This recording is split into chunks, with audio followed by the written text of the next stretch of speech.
Hey guys, Al Pulling here from Party Time DJ Services. We got another active speaker review. Actually, today is an active subwoofer review, active compact and lightweight subwoofer review. This is Yorkville's YXL10SP, part of Yorkville's value or entry level YXL line, which I've been actually very impressed with since they came out with about 2 years ago. I have tested the YXL 10P, 12P, and 15P. I don't recall if I made a video on the 10P, but I did definitely do a video on the 12Ps and 15Ps and was very impressed with both of them, both for the value they offer, the output, the sound quality, and especially Bluetooth feature on the full range models.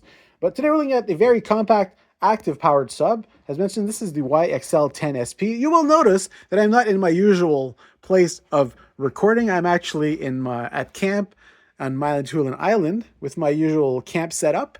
But I was here on this weekend to do some sound testing of equipment, so I went over to my local Long McQuaid and rented this YXL10SP, as well as this EF12P from the Elite line, which I had done a review on 5 years ago, but I didn't feel like I gave it a fair chance in my little studio, so I decided to take it out here in the great Canadian wilderness. I'm reminded of Wild Bill, which worked for Yorkville probably, I don't know, 20, 30 years ago. I remember reading about him in Yorkville's sound brochures, and he was an expert of horn design, and he went out to the great Canadian wilderness to test out his designs and to perfect his designs. So here's a cheers to Wild Bill. To his contributions to Yorkville sound. But anyway, back to the review. We will be starting with the YXL10SP. As mentioned, very small, compact, and lightweight active subwoofer, coming in at 25 pounds only, but made out of plywood. Believe it or not, 35-pound weight and very, very compact design. Nice carry handle on top. It is powered at 500 watts program power or 1,000 watts peak, and features a 10-inch woofer with 2.4-inch voice coil. Frequency response from 50 to 100 hertz, so down to 50, which is very acceptable or respectable for a 10-inch driver in there. Let's have a quick look at the back. And the retail price on these is $749. Might come on special once in a while. Check your local Long and McQuaid. But $749 for a 1,000 watt or 500 watt program powered compact sub of 35 pounds and of such nice compact dimensions is really not bad at all. But have a look at the back. We have the input for left and right signal that would be coming from your mixer, and then the outputs or link. If you'd be using a single one, well, you just you can send both your mixer out directly into here, and then send those the links to your tops. But I would probably recommend a pair of these if you're doing any occasions with more than 50 people or so. Very nice, compact. They actually sound very nice and musical. I was surprised at the sound quality of these.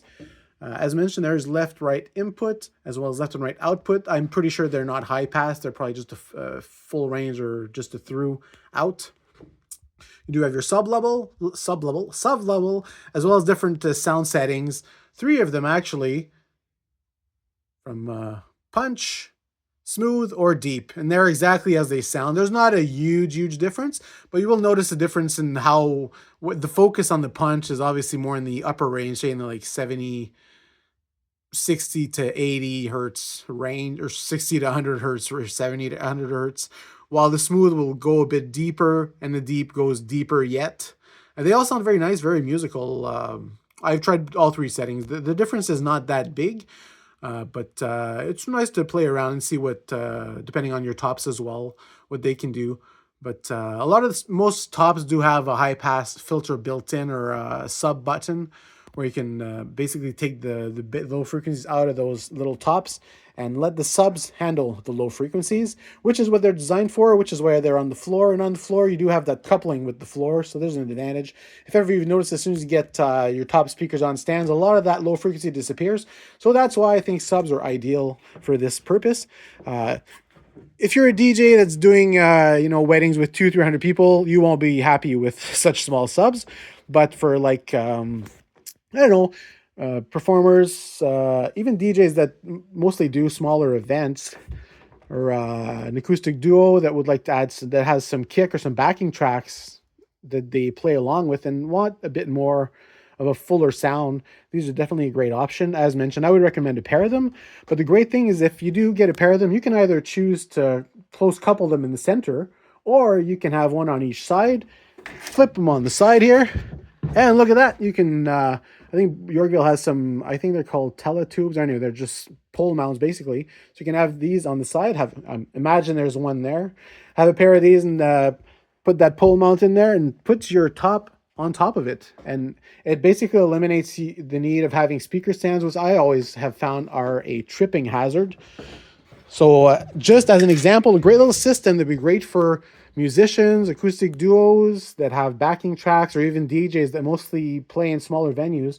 A pair of these YXL10SPs with a pair of the YXL10Ps on top would be, in my opinion, ideal for most smaller functions, even outside gigs for musicians, where you don't need a ton of bass, but it's nice to have subs that fill out your overall sound. But a pair of these subs with a pair of the YXL10Ps would be a great value, great beginner system, or even if you're, like I mentioned, usually playing in smaller venues, these will do the job.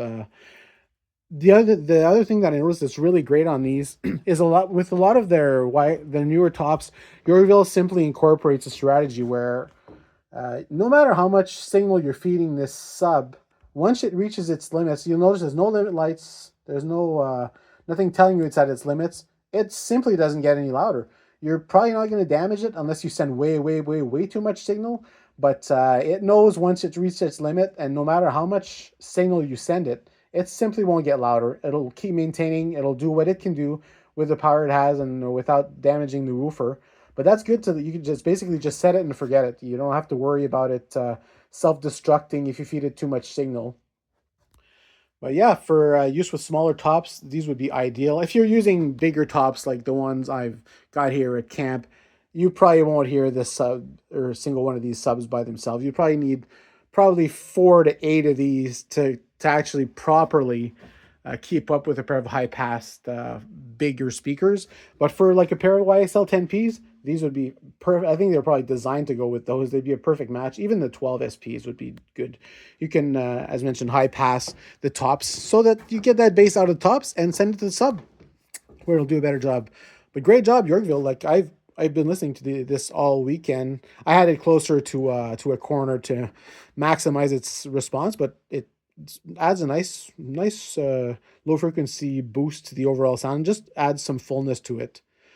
As mentioned, a pair would probably be better because you can only do so much with a single 10-inch sub, no matter how good it is. But great job, Yorkville. Very good. I love the size and weight, and it's just very convenient. Like I said, pair of these with a pair of YXL10SPs or any other 8-inch or 10-inch active top would make a very nice, compact, easy to move system.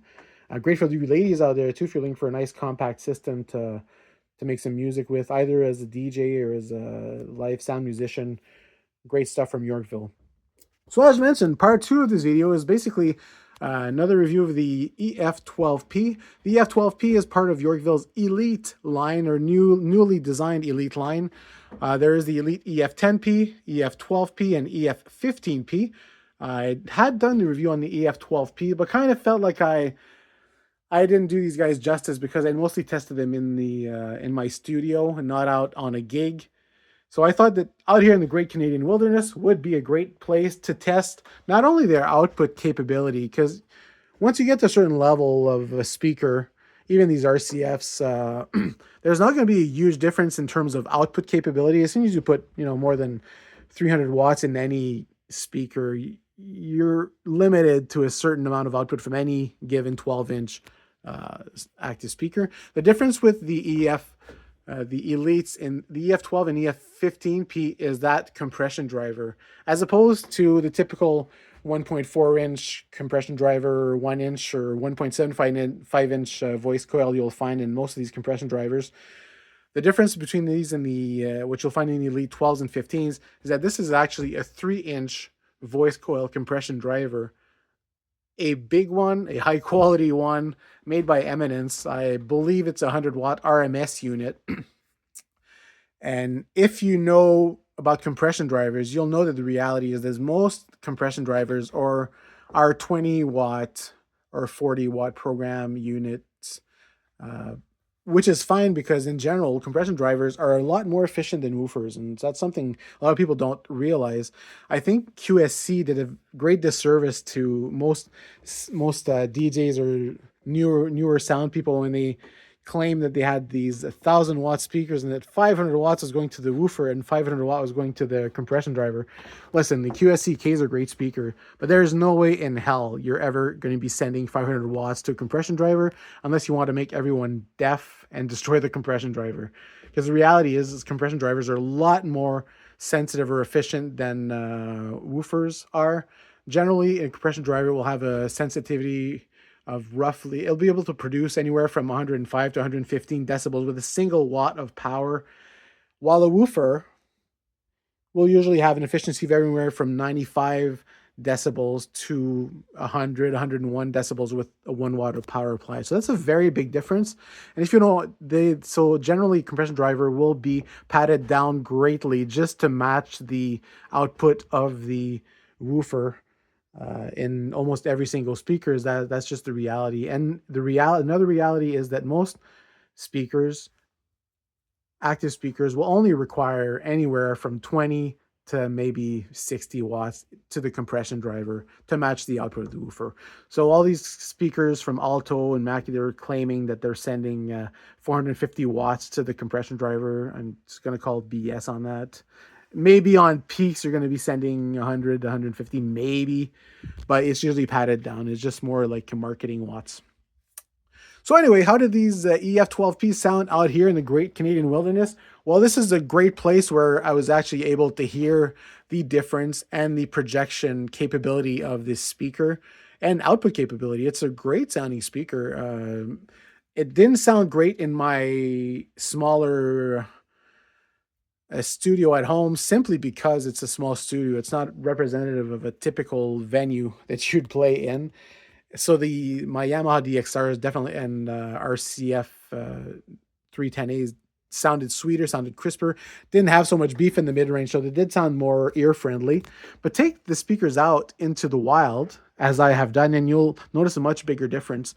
This is where the bigger compression driver really is ideal, is when you have to project vocals or sound further distance and you just want it to sound better or cleaner at higher volumes. That's one thing I noticed. I've always loved my RCFs. They sound terrific. We do karaoke here every summer, and they've always provided a great sound quality. But what I did notice is when I compare them to the EF12P, I only compared one of them, of course, one after the other, same position, everything.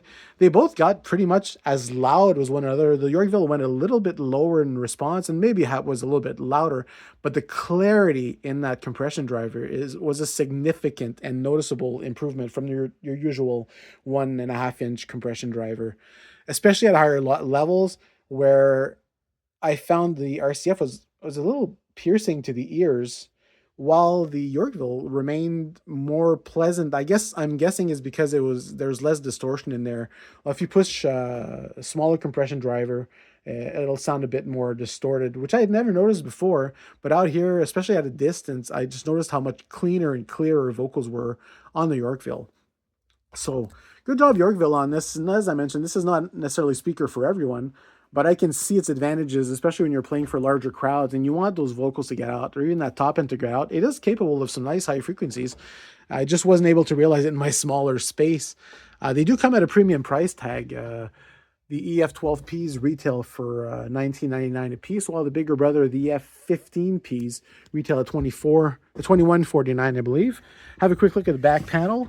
My criticism is still the same with regards to the club mode, which I find is just a little bit overdone for such a small box, and it leaves the box sounding pretty dark. Although that bass is impressive, it's not something that the speaker can maintain up to higher levels.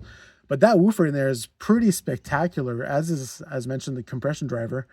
And the multi-band limiter is another feature that's great to have, which you'll find in the EF Elite series as well as the Parasaur series.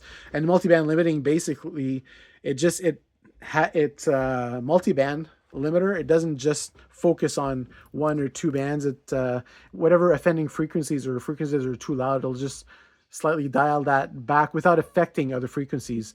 So a good example is if you're pumping something with a lot of bass, all that bass, even though if it needs to limit it, it won't affect the sound of your vocals at the same time, or it won't modulate the vocals. So it remains its clarity regardless of the volume levels you're playing at. And I did test this. I did bring the volume up and up and up and up and up, and it just adjusts itself. As long as you're not sending a distorted signal from your mixer, it takes it, and that woofer is impressive. 3-inch voice coil. It pumps out. It has great capability of pumping out tons of bass, just like the compression driver has the ability to pump out great sounding, clear vocals with a nice top end as well. I'm hoping to try the EF15Ps because if you like a lot of bass, I was so impressed with the 12Ps. I imagine the 15Ps are even more impressive with the bigger box. And they do come in at 60 pounds, while the 15s are 65 pounds. So it might be worth lifting that extra 5 pounds if you're planning on using them full range. But really impressive, really loud, very nice clarity. You do pay the price for it, but build quality is spectacular. It's not a wimpy speaker. It is built tough. It is well backed by Yorkville, and you can just see the attention to detail. They are well designed, well protected speakers. Another one of my criticisms was the limit light on the back, and that remains as well. The problem is with the limit light, it indicates as soon as the multiband limiting is doing anything. So while you think you're at the maximum of what the speaker can do, you definitely are not. Simply ignore that limit light completely. For some reason on this speaker, both the clip and limit lights were blinking orange the whole time I was using them. Didn't affect the sound. It's a rental, so I said, you know what? I'll just keep pushing them, and they sounded fantastic. No issues. That's the fun thing about it. I don't even know why they have that limit light on it. Don't put it. Just get rid of it. And the speaker's so good at treating those extremes of volume with that multi-band limiting that you really have nothing to worry about. I would just keep the clip light, which usually indicates that you're sending out excessive signal from your mixer. But other than that, I would just get rid of that limit light completely, because the multi-band limiting is so effective and so transparent. Yorkville did a fantastic job on this. So again, it's set it and forget it. When I did have it on club mode, I basically just reduced the, see on channel 5 and 6, no, sorry, 7 and 8. I simply reduced the low frequencies. I dialed them down about -6. And then the high frequencies at 12K, I boosted it a little bit. Boosted the 8K just a tad.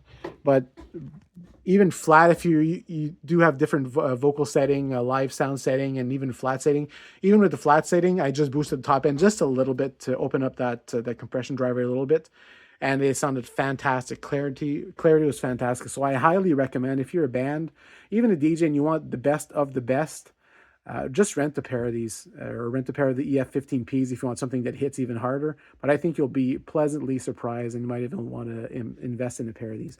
So anyway, that was it for the YXL10SP compact active sub review, as well as part 2 of the EF12P review. Both these are great speakers. I suggest renting them at your Long and McQuaid. And if you do end up buying them, remember you can always add extra warranty. You just add, I think it's 4% per year per retail price per speaker of what you want to add. So have them protected for even longer than standard Yorkville 2-year, even if you break your warranty. But that was it. Had a great weekend at camp, making a lot of noise. So good job, Yorkville, on these EF12Ps and this YXL10SP. Have a great day, guys. We'll be back with some more reviews in the next few weeks.